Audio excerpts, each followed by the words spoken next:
पाई network में new update की बात करें तो 17 अप्रैल 2025 को माइग्रेशन के बारे में कहा गया था। पाई की ऑफिशियल वेबसाइट पर यह ब्लॉग आर्टिकल पब्लिश हुआ था जो अब तक आपने पढ़ लिया होगा। वीडियो में आगे बढ़ने से पहले आइए एक नज़र इस पर भी डाल देते हैं। इसमें 3 बातें मुख्य रूप से कही गई है। पहली बात है माइग्रेशन का रोड मैप तैयार किया है।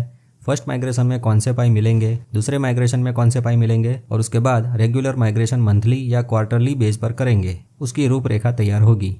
ब्लॉग में दूसरी बात पाई नेटवर्क के टोकनॉमिक्स और सप्लाई के बारे में बताई है और आगे तीसरी बात पाई के माइनिंग मैकेनिज्म के बारे में कही गई है। इन सब जानकारी के साथ कुछ और भी जानेंगे। देखते रहें यूट्यूब चैनल मेटा मित्र।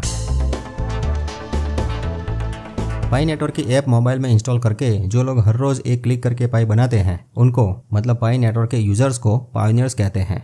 पाई की ऐप में आप क्लिक करते हैं तब यह स्क्रीन दिखाई देती है जिसमें माइनिंग मैकेनिज्म कैसे होता है, क्या क्या करने से कितने पॉइंट मिलते हैं और इन सब के समीकरण से आपने कितने पाई बनाए हैं उसका पता चलता है।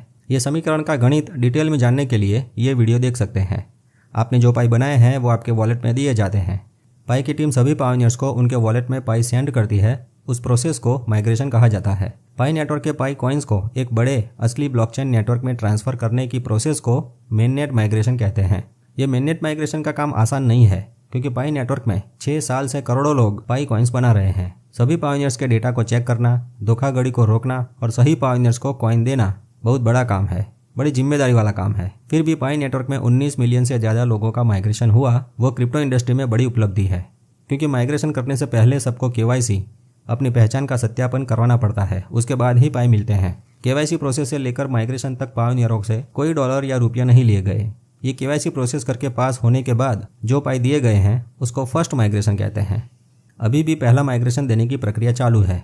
कई पायोनियर्स को पाई मिल चुके हैं और कुछ लोगों को स्टेटस इन क्यू दिखा रहा है। अभी माइग्रेशन का जो रोड मैप तैयार हुआ है उसमें सबसे पहला काम ये कतार में खड़े हुए लोगों का माइग्रेशन करना है। फर्स्ट माइग्रेशन में verified base mining rewards, security circle के rewards, lockup rewards, Pi browser का उपयोग करते हैं तो उसके रिवॉर्ड्स और कंप्यूटर लैपटॉप में नोड लगाया है तो उसका कैलकुलेशन करके जितने पाई बनते हैं वो सब दिए जाते हैं। तो पहला माइग्रेशन करने की लाइन खत्म होने के बाद दूसरा माइग्रेशन करेंगे।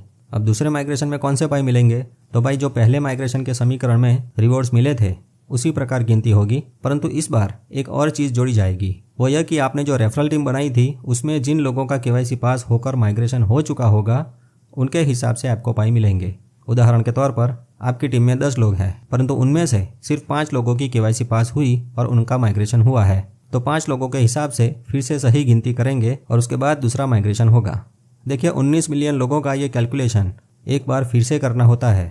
यहाँ सबकी referral team, security circle, lockup rewards, node bonus वगैरह अलग अलग होता है, तो कैलकुलेशन एक जटिल और लंबी प्रक्रिया हो सकती है। इसीलिए अभी कोई फिक्स तारीख नहीं बताई गई। सेकंड माइग्रेशन में थोड़ा और टाइम लगेगा परंतु पाई मिलेंगे जरूर। जिस प्रकार पहले माइग्रेशन में मिले हैं उसी प्रकार दूसरे माइग्रेशन के पाई भी मिलेंगे और मिलेंगे तो खुशी भी ज़्यादा होगी क्योंकि ज़्यादातर पायोनियरों को पहले माइग्रेशन से तो ज़्यादा पाई मिलने वाले हैं ही, इसलिए मन में खुशी के लड्डू जरूर फूटेंगे और तुरंत पाई के रेट के हिसाब से कैलकुलेशन भी करने लगेंगे कि भाई इतने रुपये मिलेंगे, है ना, पता है ठाकुर, पता है। चलिए अब तीसरे माइग्रेशन की बात करें तो ये माइग्रेशन के प्लान में उसकी भी बात की गई है, मतलब दूसरे माइग्रेशन के बाद क्या करेंगे उसकी भी योजना बनाई है। रोड मैप के अनुसार दूसरे माइग्रेशन के बाद कुछ समय के अंतराल पर रेगुलर माइग्रेशन करने का प्लान है। ये माइग्रेशन हर महीने होगा या फिर त्रैमासिक आधार पर किया जाएगा, मतलब पाई बनाओ और हर महीने वॉलेट में पाई पाओ। एक तरीके से देखा जाए तो ये यूनिवर्सल बेसिक इनकम की नींव होगी। सबको हर महीने थोड़े थोड़े पाई की फिक्स इनकम होगी। भविष्य की AI मशीनों और रोबोट्स की दुनिया में अपना गुजारा होगा पाई से। कुछ समझे? देखिए बात गहरी है लेकिन समय भी तेजी से बदल रहा है। टेक्नोलॉजी का आक्रमण स्पीड में हो रहा है, इसलिए पाई का माइग्रेशन सभी बोनस और रिवॉर्ड्स के साथ शिफ्ट हो जाएगा।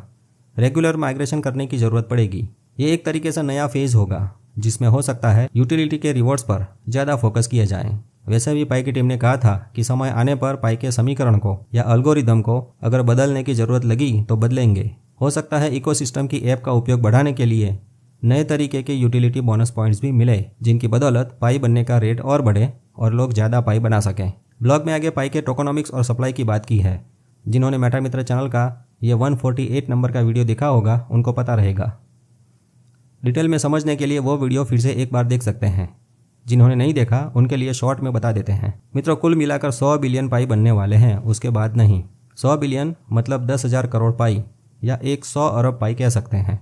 इस 100 बिलियन में से 65 बिलियन पाई हम सभी पायोनियर्स के लिए हैं। 20 बिलियन पाई की कोर टीम के लिए रिजर्व होंगे। 10 बिलियन पाई सॉफ्टवेयर डेवलपर्स के लिए फाउंडेशन रिजर्व के तौर पर रखे जाएंगे और 5 बिलियन पाई लिक्विडिटी पूल में रख दिए जाएंगे। पाई के ब्लॉक एक्सप्लोरर से पता चलता है कि 65 बिलियन में से 6.9 बिलियन पाई का माइग्रेशन हुआ है। उसमें से 5 बिलियन पाई हम सब पायोनियर्स के वॉलेट में लॉक है और 1.8 बिलियन पाई सबके पास उपयोग के लिए तैयार है। यहाँ पाई का डिस्ट्रीब्यूशन सिस्टम बिल्कुल वैसा है जो एक सच्चे क्रिप्टो का होना चाहिए। धीरे धीरे माइनिंग और सबको एक समान तरीके से बंटवारा। पाई नेटवर्क अब जितनी जल्दी हो सके सभी पायोनियर्स को अपने अपने पाई देने के लिए प्रतिबद्ध है, क्योंकि इकोसिस्टम की एप्स बहुत तेजी से डेवलप हो रही है। दूसरी ब्लॉकचेन के डेवलपर्स भी अब पाई की तरफ देख रहे हैं। ऐप्स की जानकारी चाहिए तो कमेंट में जरूर बताएं, ताकि हम सभी ऐप्स की एक लिस्ट तैयार करके वीडियो के माध्यम से प्रस्तुत कर सकें। फिलहाल ब्लॉक पर वापस आते हैं। यहाँ लास्ट पॉइंट पाई की माइनिंग मैकेनिज्म पर लिखा है। पाई नेटवर्क में माइनिंग मैकेनिज्म मतलब पाई बनाने का तरीका कुछ इस प्रकार से डिजाइन किया गया है कि ये पाई नेटवर्क विकास, सुरक्षा और सभी टेक्नोलॉजी का समावेश तो करता ही है, उसके उपरांत डिसेंट्रलाइजेशन सिस्टम की स्थिरता और पाई की उपयोगिता भी लंबे समय तक बरकरार रह सकती है। यूं कहो ये ऐसा सिस्टम है जिसमें अमीर और गरीब दोनों अपने अपने तरीके से अपना रास्ता चुनकर ज़्यादा से ज़्यादा पाई बना सकते हैं। आज भी शुरुआत कर सकते हैं। कोई भी नया पायोनियर अभी भी 1000, 10,000 से लेकर 1 लाख पाई बना सकता है। मुश्किल जरूर है लेकिन नामुमकिन नहीं। सोशल मीडिया इन्फ्लुएंसर्स अगर चाहें तो ढेर सारे पाई अभी भी बना सकते हैं। ज़रूरत है पाई को जानने की और उसका माइनिंग मैकेनिज्म समझने की। पाई कैसे बनता है वो डिटेल में जानना है तो ये 128 नंबर का वीडियो जरूर देखें। इस वीडियो के डिस्क्रिप्शन में लिंक दी है। आपने जितने पाई बनाए हैं वो देखने के लिए पाई की ऐप में एक डैशबोर्ड दिया गया है। उसमें आपने जितने भी पाई बनाए हैं उसकी फिगर अनवेरीफाइड वाले सेक्शन में देखने को मिलेगी। उसमें से कुछ बेसिक कैलकुलेशन करके एक फिगर ट्रांसफरेबल पाई में दिखेगी। ये सटीक आंकड़ा नहीं है। सटीक आंकड़े वाले पाई तो माइग्रेशन होने पर पता चलते हैं, क्योंकि जिस दिन माइग्रेशन होता है उसी दिन गाणितिक समीकरण के हिसाब से सटीक आंकड़ा मिलता है, जिससे ज़्यादा पाई माइग्रेट हो सकते हैं। ब्लॉग के अंत में लिखा है पाई नेटवर्क सभी रियल पायोनियर्स को, वेरीफाइड पायोनियर्स को और ईमानदार पायोनियर्स को जल्द से जल्द मेननेट में माइग्रेशन करवाने के लिए समर्पित है।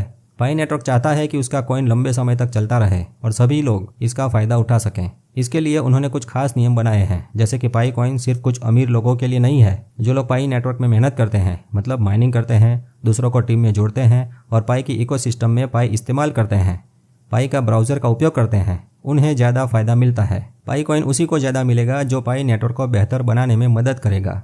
पाई नेटवर्क जल्दबाजी में बिल्कुल नहीं है। वो चाहता है कि पाई कॉइन धीरे धीरे ही सही लेकिन मजबूती से बढ़े। इसके लिए वो सुनिश्चित करता है कि पाई कॉइन सिर्फ उन लोगों को मिले जो सचमुच में पाई नेटवर्क का हिस्सा है और नेटवर्क में कुछ न कुछ एक्टिविटी कर रहे हैं, न कि एक्सचेंज पर सिर्फ बाय और सेल कर रहे हैं। ऐसा कह सकते हैं कि पाई नेटवर्क का दूसरे बड़े लेवल में प्रवेश हो चुका है। क्या पता शायद पाई की एक क्रिप्टो से करेंसी बनने की यात्रा शुरू हो चुकी हो। जो काम बिटकॉइन नहीं कर सका, जिस काम के लिए बिटकॉइन बनाया गया था, वो काम बिटकॉइन से नहीं हो सका। बिटकॉइन में केवाईसी का फीचर और स्मार्ट कॉन्ट्रैक्ट बनाने का फीचर न होने की वजह से बिटकॉइन सिर्फ स्टोर ऑफ वैल्यू बनकर रह गया। तो क्या पाई भी उस चीज़ को आगे नहीं ले जाएगा? क्या पाई अपने केवाईसी के दम पर, अपने बाइजेंटाइन फॉल्ट टॉलरेंस और ट्रस्ट ग्राफ की मदद से समय के साथ एक समान माइनिंग और डिस्ट्रीब्यूशन की वजह से उस बिटकॉइन का सपना पूरा नहीं करेगा क्या? मतलब पाई बिटकॉइन से भी आगे जाएगा कि नहीं, ये तो समय ही बताएगा। जब दुनिया में ज़्यादातर नई पीढ़ी के लोगों को क्रिप्टो के फंडामेंटल्स और सही उपयोगिता का पता चलेगा, तब शायद पाई का सही वक्त शुरू होगा। पाई की महज एक क्रिप्टो डिजिटल एसेट से एक करेंसी बनने की यात्रा, यूं कहो क्रिप्टो लक्ष्मी देवी पाई का संपूर्ण मुद्रा स्वरूप प्राप्त करने का समय एक दिन जरूर आएगा। उधर पाई की कोर टीम का कार्य, डेवलपर्स का कार्य और इधर हमारे माइनिंग का कार्य, दोनों चीज से पाई एक दिन आसमान को छुएगा। तो आसमान को छूने के लिए पाई बनाते रहें।